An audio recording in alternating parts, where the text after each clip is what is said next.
აი საკმაოდ ბევრი ფეხბურთელი დაიმართეთ, ძლიერ ასე ვთქვათ, ამდენად ყოფილი ხართ ხალხურების და ძირითადად თუ ვიყავთ მათი ინვესტიციას.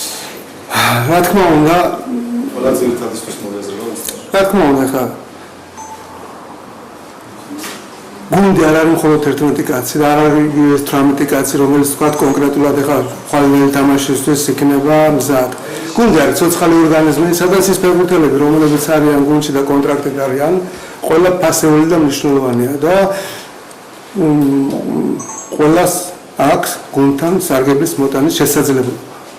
რა თქმა უნდა, ახალწევრებიც ჩვენი სათამაშო სისტემიდან შევარჩიეთ, თუ როგორ ფეხბურთს ვითამაშებთ, სად ყავს ძლიერი პოზიციები, ახლა ამას ჩვენ ვერ გავამხელთ, იმიტომ რომ ეს გუნდის ვეთქვიან და სამზარეულოს თემაა. ამიტომ ის ფეხბურთელები, რომელთაც ჩვენ მოვიყვანეთ, ყველა მოიაზრება იმ კუთხით, რომ გუნდი გააძლიეროს, ჯანმრთელი კონკურენცია შეექმნას ნებისმიერ პოზიციებზე და ამ კუთხით ჩავატარეთ თქვენ სელექცია. რაც შეეხება ახლა მე და კლუბის ხელმძღვანელობაც იმ პოზიციებზე ვდგავართ, რომ ნებისმიერი უცხოელი, რომელიც თქვათ შეიძლება და განხილებოდა ჩვენში კლუბში რომ მომავალ ფეხბურთელად, ერთი თავით მაღლა უნდა იდგეს ქართულ ფეხბურთელს. რომ ამის მომხრე ვარ. თუ არ ადგას ერთი თავით მაღლა, მაშინ მას კლუბში ადგილი არ ექნებოდა. ფეხბურთელი რომელიც დავამატეთ გუნდში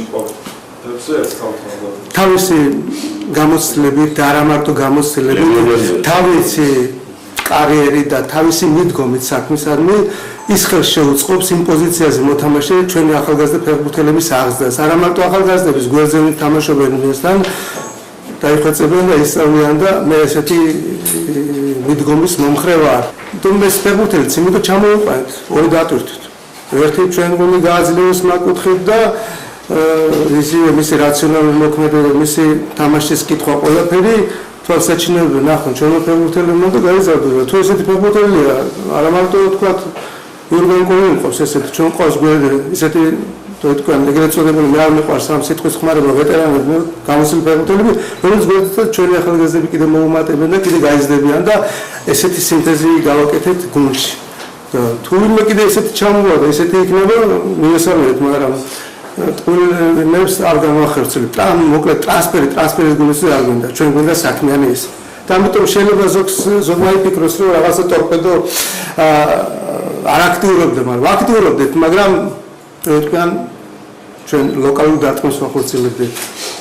ალბათ რაღაც გარკვეული სტრატეგია იქნება. აი ნახაზი რა უნდა ტორპედოს მომავალ ჩემპიონატში, რა მიზნებისთვის იბრძოლებს და ის მიღწევა შეეძლება. რა თქმა უნდა, ტორპედო თვითონ სახელი, მისი ისტორია იმსახურებს იმას, რომ ყოველთვის წამყვან პოზიციებზე იყოს ქართულ ფეხბურთში. მე სადაც მიმუშავე გუნდში, არავის ჩემთვის დრო არ მოუწია და ვიტყვი რა, იცი, კობა მიდი რა ეს. მომავლის გუნდი ვაშენოთ და არსად დრო არ მქონია. ამიტომ მე აქაც და სადაც არ მუშაობ, ყოველთვის მაღალ მიზნებს მისახაენ და სხვამაც რო არ დამისახოს მაღალი მიზანი, მე თვითონ მაქვს ჩემი თავის მიმართ მოთხოვნე ესეთი, რომ თუ ადამიანი ხარ რაღაც სფეროში, უნდა იმ სფეროში მაღალი მიზნებისთვის იბრძოლო. და ტორპედოც იბრძოლებს მაღალი მიზნებისთვის წელს ამ რთულ გარდამავალ ჩემპიონატში, რომელიც ადვილი არ იქნება და მე მაქვს იმედი ჩვენი ფეხბურთელების, ჩვენი გუნდის, რომ ერთიანად ამას შევძლებთ. უბრალოდ არის ცხოვრების მოყოლაფერი ჩემი აზრით და ბევრი ახალწლოვანი დაგვემატა, უცილებელია ეს ყველაფერი.